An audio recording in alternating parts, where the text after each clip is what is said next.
자, 오늘 증거할 본문 말씀입니다. 요엘서 2장 28절에서 32절까지 말씀입니다. 그 후에 내가 내 신을 만민에게 부어주리니 너희 자녀들이 장래일을 말할 것이며 너희 늙은이는 꿈을 꾸며 너희 젊은이는 이상을 볼 것이며 그때 내가 또 내 신으로 남종과 여종에게 부어줄 것이며 내가 이적을 하늘과 땅에 베풀리니 곧 피와 불과 연기 기둥이라. 여호와의 크고 두려운 날이 이르기 전에 해가 어두워지고 달이 핏빛같이 변하려니와 누구든지 여호와의 이름을 부르는 자는 구원을 얻으리니 이는 나 여호와의 말대로 시온산과 예루살렘에서 피할 자가 있을 것이며 남은 자 중에 나 여호와의 부름을 받을 자가 있을 것임이니라. 아멘. 여호와 날 도래의 징조. 우리가 지난 시간에 역사적인 사건들을 통해서 여호와의 날이 예시될 수 있다라는 내용으로 말씀을 살펴봤었죠. 크게 두 가지라고 그랬어요. 자연재해, 또 하나는 전쟁. 이사야서 41장 같은 경우에는 모든 역사는 하나님이 이끄시는 것이다. 에레미야서라든가 이런 데 보면 자연재해도 내가 주어서 깨닫게 하는 현상들이다, 이렇게 얘기했고, 신명기 4장 같은 경우에는 모든 전쟁과 인류의 다툼은 구속사의 손길이다, 이렇게 분명히 얘기하거든요. 역사를 통해서 우리는 하나님의 손길을 사실 그런 모습으로 보는 겁니다. 자연재해 중에서 연병, 무슨 지진, 기근, 특히 이제 이번 주에는 태풍, 이런 것들이 다 자연재해입니다. 하나님이 이런 자연재해를 우리에게 왜 주느냐? 인간은 아담 이후로 다 죄인이죠. 그럼 자 보세요. 죄된 삶이라는 게 뭘까요? 하나님이 어디 있냐 하고 살아가는 게 죄된 삶이란 말이에요. 죄된 인간들은 득의하죠. 자기 뜻과 자기 생각대로 살아간다고 생각합니다. 그렇게 해서 살아가는 삶이 형통해지면 형통해질수록 인간들은 치닫게 돼 있죠. 하나님은 그 치닫는 대로 놔두면 어떻게 될까요? 마침내 죄가 관영할 거예요. 하나님은 구속사의 기간을 정해놓고 지금 이끌고 있어요. 근데 죄가 관영하면 대원칙 주님이 재림해야 되거든. 죄가 관영하지 못하도록 눌러야 될 필요가 있다 이거예요. 그래서 역사되는 게 자연재해다 이거예요. 그래서 우리가 자연재해를 보면서 득의하여 치닫는 인생들을 말하자면 한 타임 눌러놓은 거예요.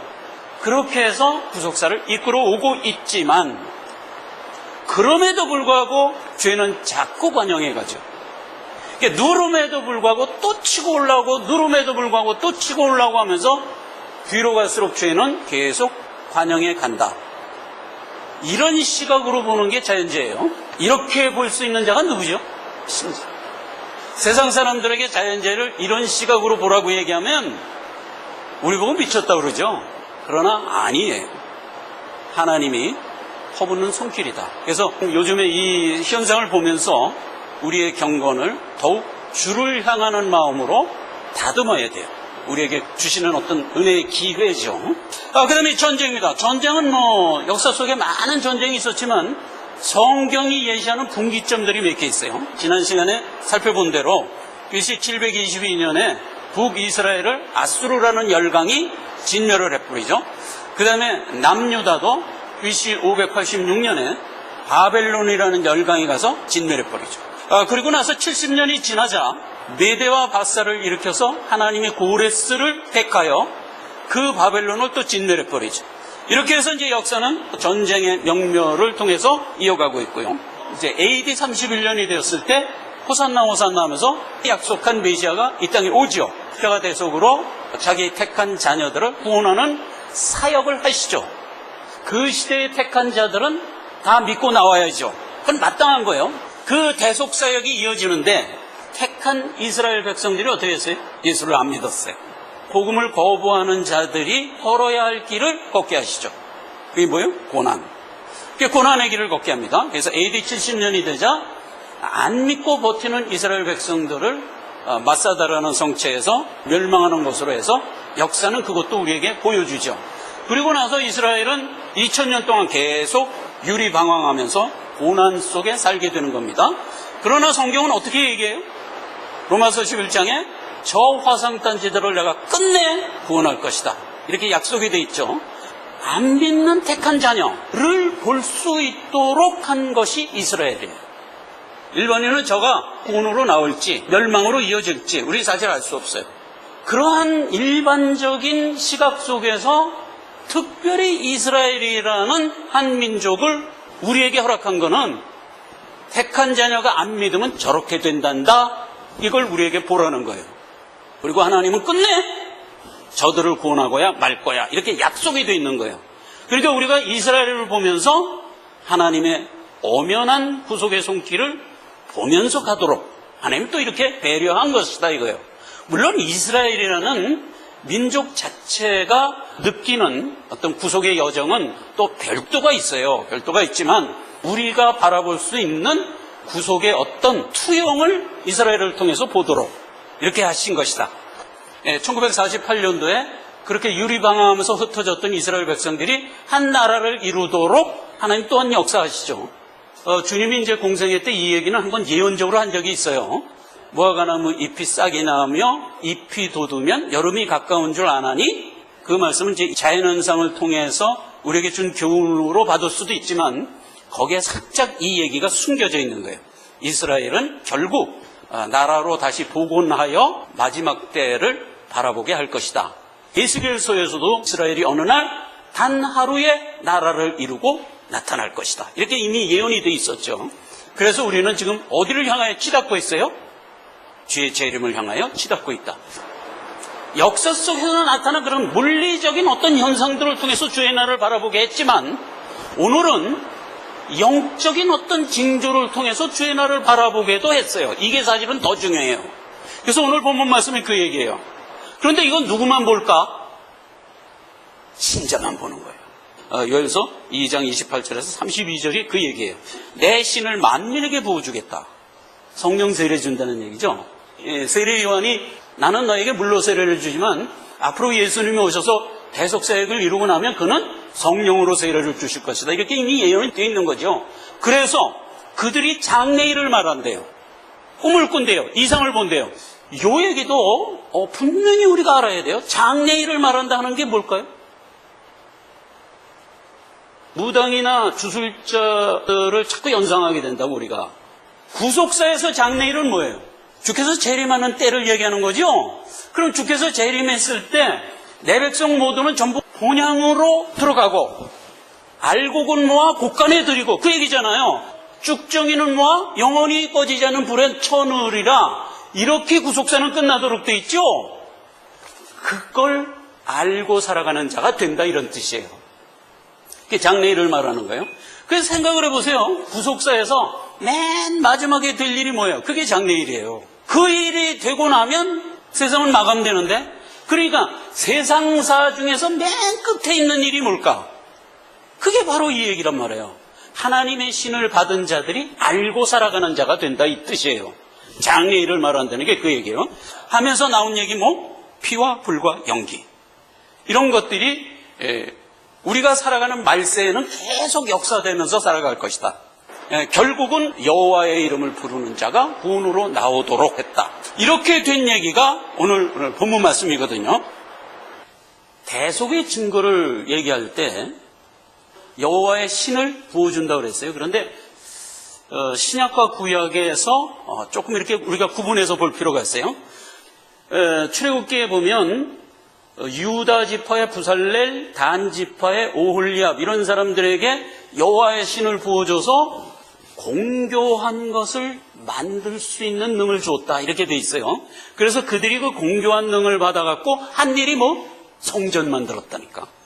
성전을 구축하여 세운다 하는 것이 하나님의 일이잖아요. 하나님의 영을 부어줘서 하게 했다 이거예요.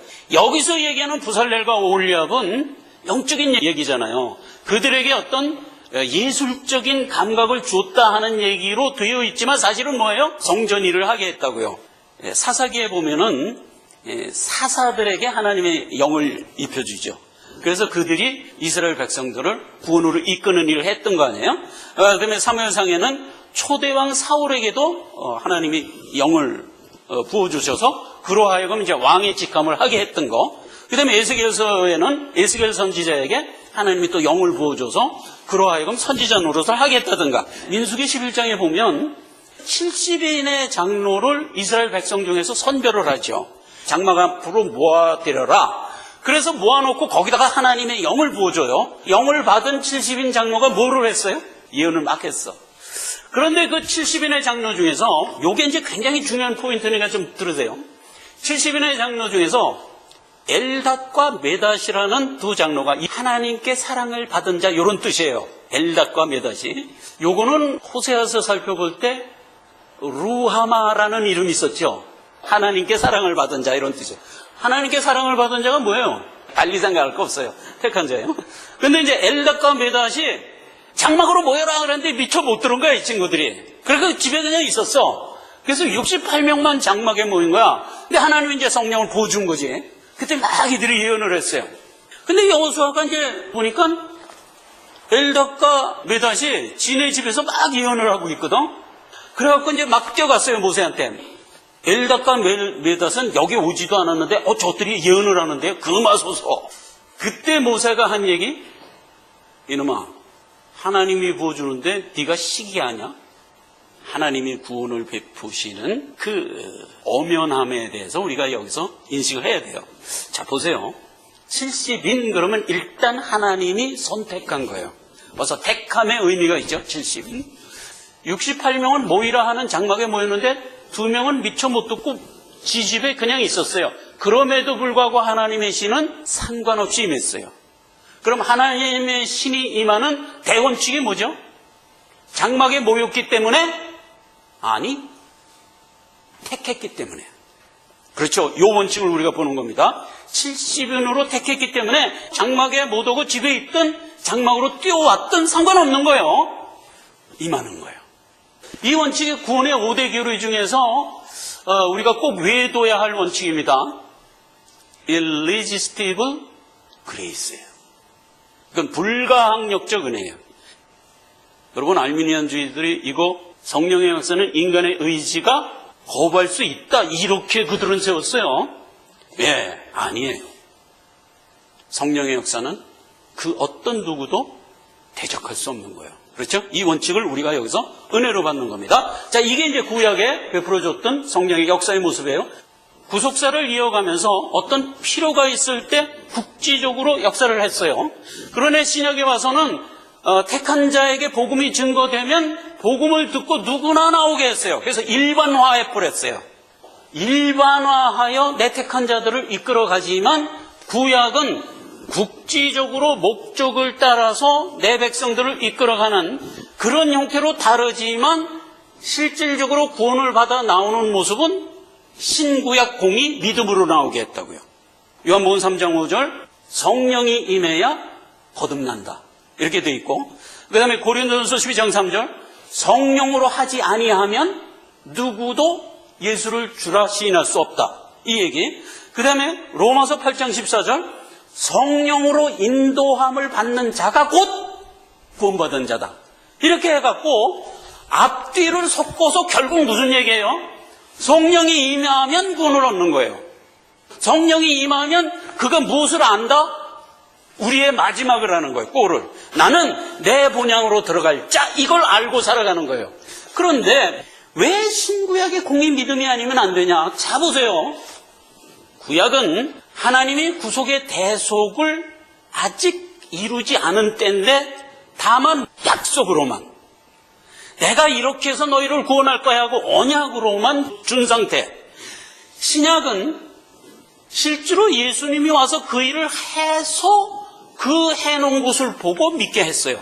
신약 때에도 우리는 영만 사는 상태이기 때문에 하나님이 우리에게 베풀어 주신 구속의 실질적인 내용을 가시적으로 인지할 수가 없어요. 가시적으로 인지한다는 건 뭐죠? 오감. 맛보고 냄새 맡고 타치해서 알 수 있는 것. 이렇게는 인지할 수 없어요. 왜?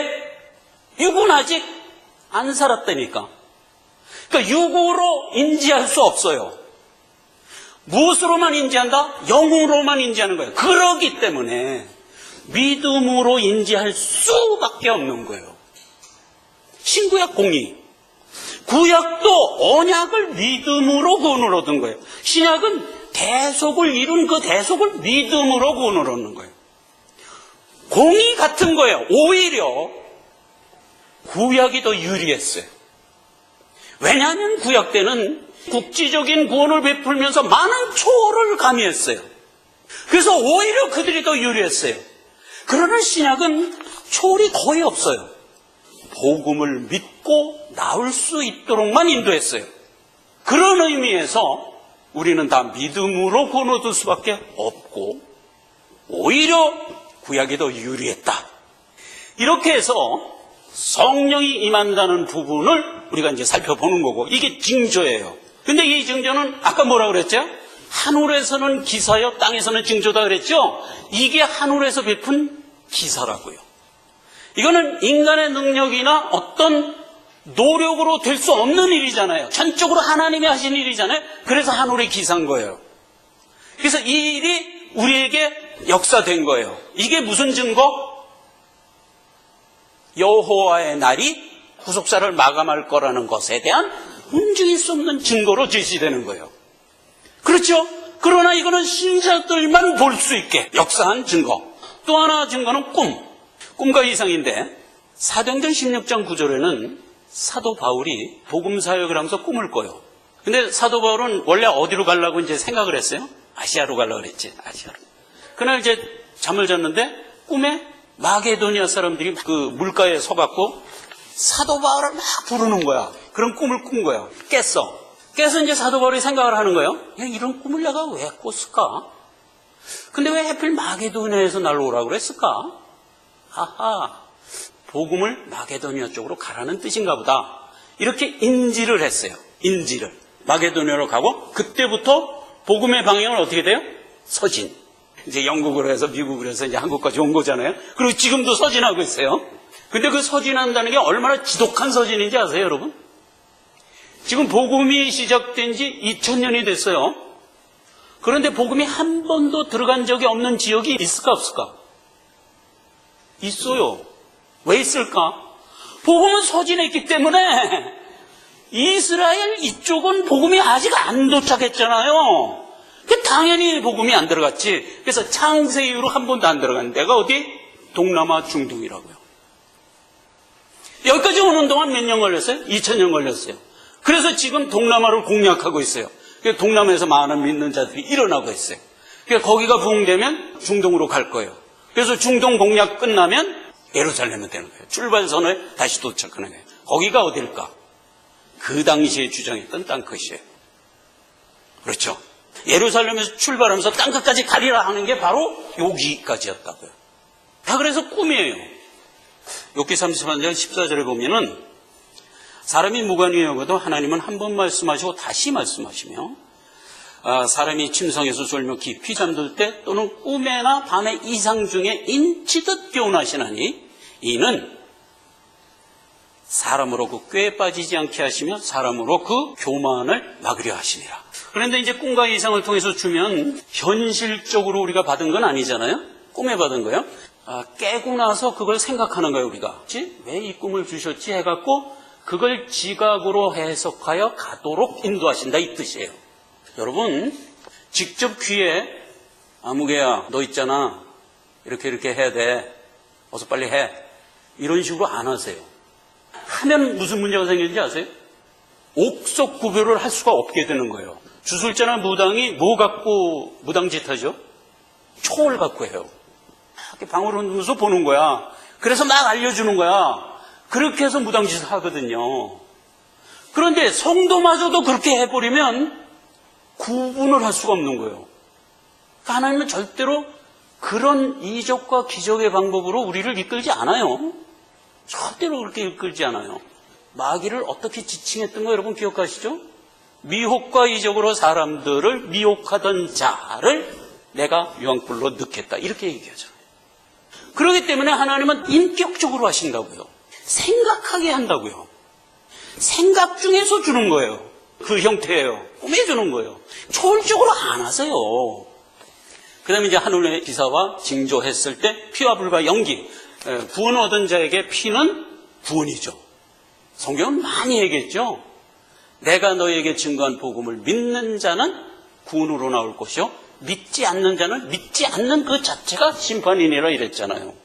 피는 언제나 은혜로 제시되지만 그것을 스스로 심판으로 받는 자들도 있다. 이게 피.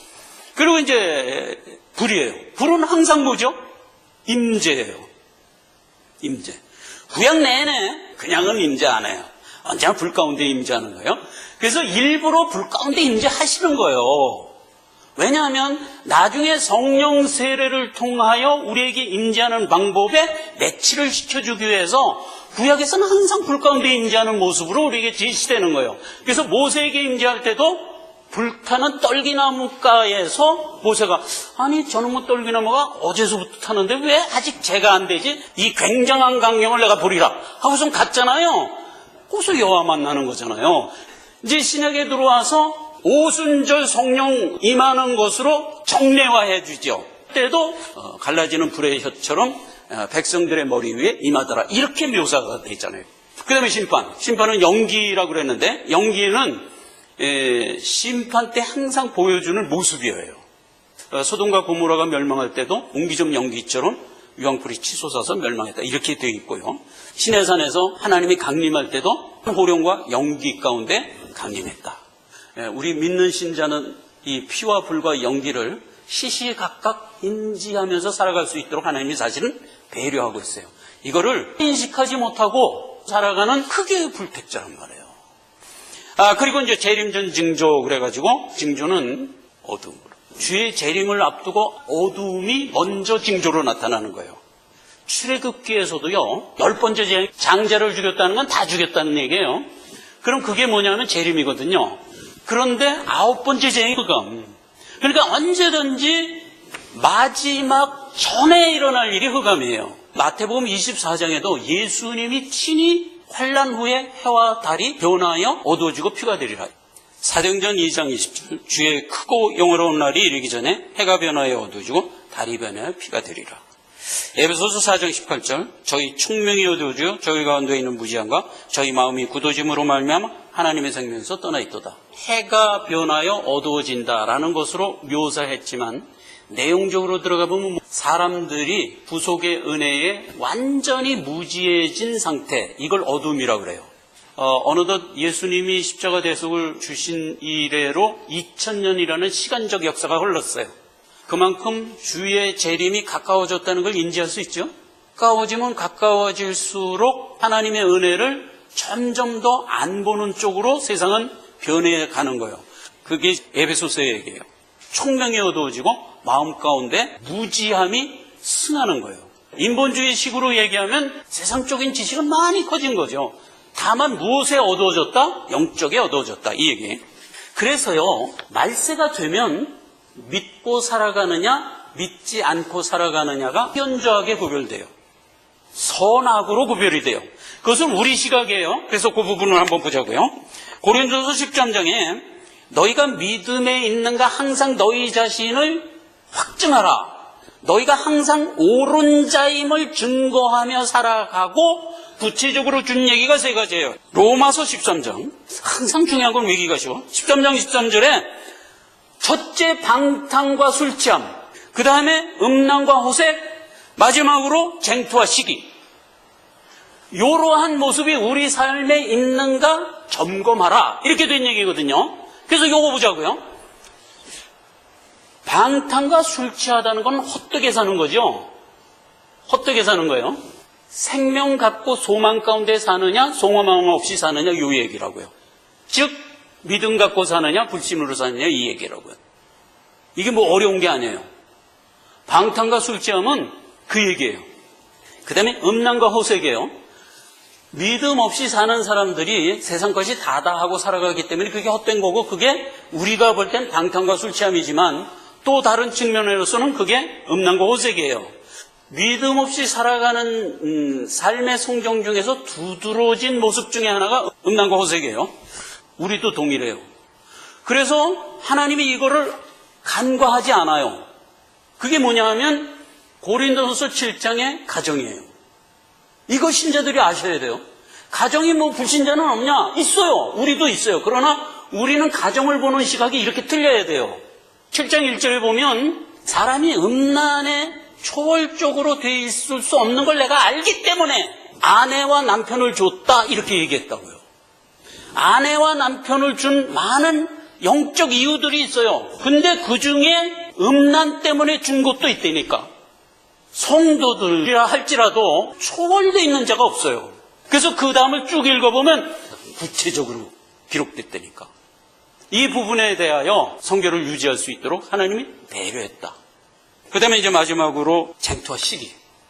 늘 싸운다는 뜻인데 우리가 살아가고 있는 모든 일상에는 국가적으로나 사회적으로나 개인적으로나 다 이해관계가 기본적으로 배직이 돼 있어서 네가 옳으냐 내가 옳으냐에 대한 다툼으로 살아가게 돼 있어요. 불신자들은 거기에 목숨을 걸죠. 그게 인생이니까. 그러나 우리는 그렇게 살아가지만 그게 인생은 아니다. 고리는 저기 가서 걸려있다. 웬만하면 양보하죠. 넉넉해요. 그러면 양보하는 자에게 하나님이 언제나 결과는 좋게 나타나도록 역사한다 하는 것이 믿음의 경험이잖아요. 베풀며 살아가는 자의 성품이 되도록 하나님이 이끄세요. 결국은 무엇과 연결이 되나요? 내가 가진 생명을 저들에게도 전하겠다 하는 소욕으로 연결이 되죠. 그래서 모든 성도는 베풀며 살아가는 성품이 기본이 되도록 하나님이 이끄신다 이 말이에요. 그래서 쟁투하지 말고 시기하지 말라 하는 얘기가 이 개념을 이해하면서 살아라 이 뜻이에요. 말씀을 맺습니다. 우리는 지금 말세지마를 살고 있어요. 뒤로 갈수록 죄악이 관영되어 있다고 그랬어요. 그래서 이 시대는 불신이 만연되어 있는 상태예요. 이 불신이 만연되어 있는 상태에서 우리는 무엇을 가지고 사나요? 믿음 갖고 살아요. 그게 선이에요. 늘 점검하며 살라고 우리에게 명하고 있어요. 선, 믿음, 결국은 생명과 사망으로 구분되는 거예요. 이렇게 해서 우리를 산자로서 살게 하신다 하는 것이 호세아서 오늘 준 내용이다. 하나님이 내게 주신 생명을 내 삶에서 드러내며 살아가는 자가 되자. 기도하겠습니다. 아버지 하나님 은혜를 감사드립니다. 산자로서의 행보를 하게 하셨습니다. 우리에게 허락해 주신 믿음을 우리의 언행의 삶 가운데 드러내며 살아갈 수 있도록 우리의 발걸음을 인도하시옵소서. 예수님의 이름으로 기도했습니다. 아멘.